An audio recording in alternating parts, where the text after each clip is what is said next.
Assalamualaikum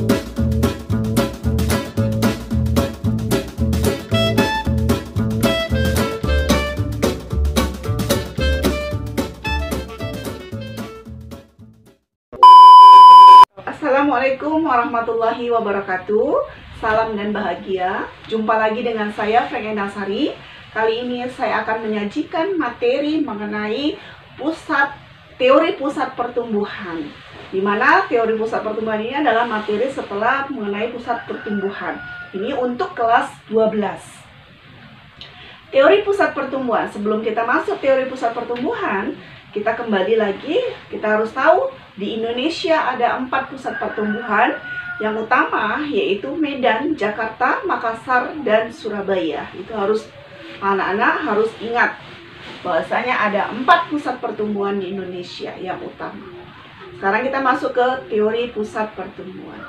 Teori pusat pertumbuhan itu ada 2, teori tempat sentral dan teori kutub pertumbuhan. Ini ada 2 ya, yaitu yang kita bahas satu mengenai teori tempat sentral. Ini dikemukakan oleh Walter Christaller. Teori pusat pertumbuhan menurut Walter Christaller suatu lokasi pusat aktivitas yang melayani berbagai kebutuhan penduduk terletak pada suatu tempat yang sentral, yang pusat, yaitu suatu tempat atau kawasan yang memungkinkan partisipasi manusia yang jumlahnya maksimum, baik yang terlibat dalam aktivitas pelayanan maupun menjadi konsumen. Jadi menurut Christaller ini tadi, teori tempat sentral, yaitu dia melayani berbagai kebutuhan penduduk secara maksimum.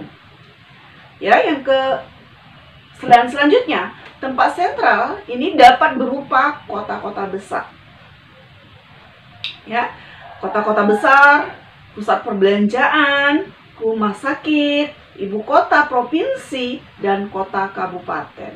Inilah yang bisa menjadi tempat-tempat sentral.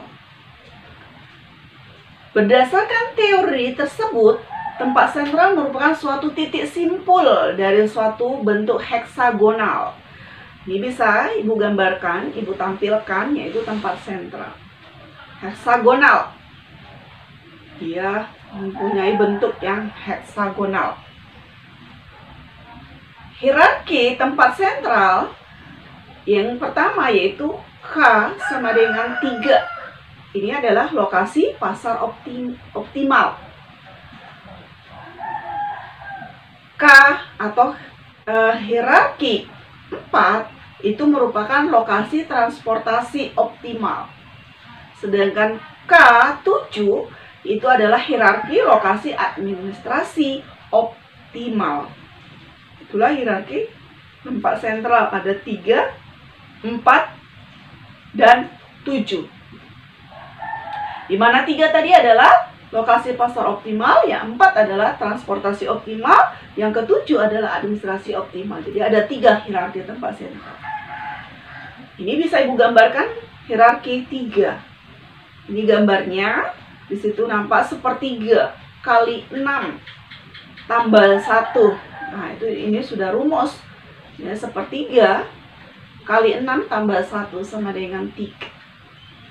Jadi 6 tempatnya. Sepertiga dari 6 adalah 2 tambah 1 menjadi 3. Makanya dikatakan hierarki 3. Untuk hierarki 4, di situ Ibu tampilkan, di sini adalah gambarnya, yaitu di situ nampak ada setengah kali 6, itu sudah ketentuan. Dia setengah kali 6 itu sudah ketentuan, ditambah 1. Tambah 1 itu juga sudah ketentuan. Jadi setengah dari 6 itu adalah 3. 3 tambah 1, 4. Hierarki pusat pertumbuhan yang ketiga yaitu hierarki 7. Di mana 7 itu kita dapatkan dari 1 dikali 6. 6 tambah 1. Jadi 1 kali 6 adalah 6, tambah 1 sama dengan 7. Itulah hierarki 7. Nah, ini bisa Ibu gambarkan lagi, biar Ibu tunjukkan hierarki 7. Gambar hierarki 7. teori kutub pertumbuhan. Ini teori kutub pertumbuhan dari awal sudah Ibu katakan bahwasanya ahli dari teori kutub pertumbuhan ini adalah Francois Perrault. Dia menekankan pada perekonomiannya, pertumbuhan perekonomiannya. Pada kenyataannya, menurut Francois Perrault, ini perkembangan dimanapun adanya bukanlah merupakan suatu proses yang terjadi secara sentral, tetapi muncul di tempat-tempat tertentu dengan kecepatan dan intensitas yang berbeda-beda. Itu menurut Francois Perrault. Dan menurut dia lagi, tempat atau kawasan yang menjadi pusat pembangunan dinamakan pusat atau kutub pertumbuhan. Dari kutub-kutub tersebut, selanjutnya proses pembangunan akan menyebar ke wilayah-wilayah lain di sekitarnya. Itulah menurut teori kutub pertumbuhan. Jadi penerapan pusat pertumbuhan di Indonesia merupakan gabungan dari teori Christaller dan Perrault. Nah, kota-kota sebagai pusat pertumbuhan di Indonesia sudah Ibu katakan kemarin sebelumnya, materi sebelumnya, bahwasanya ada 4 pusat pertumbuhan di Indonesia, yaitu Medan, Jakarta, Surabaya, dan Makassar. Jadi Indonesia dibagi dalam 4 region utama.